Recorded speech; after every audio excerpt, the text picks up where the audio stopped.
Ang pagmamalasakit ni Jesus sa templo.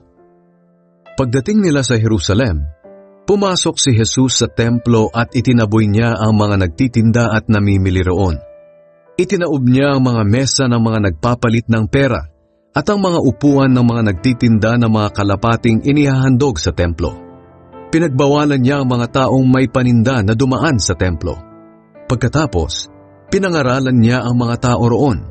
Sinabi niya, "Hindi ba't sinasabi ng Diyos sa kasulatan, ang aking bahay ay magiging bahay panalanginan ng lahat ng bansa?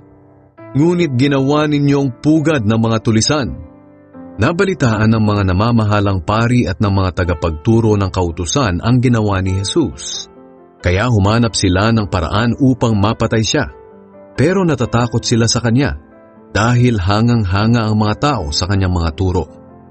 Kinagabihan, umalis si Jesus sa Jerusalem kasama ang mga tagasunod niya.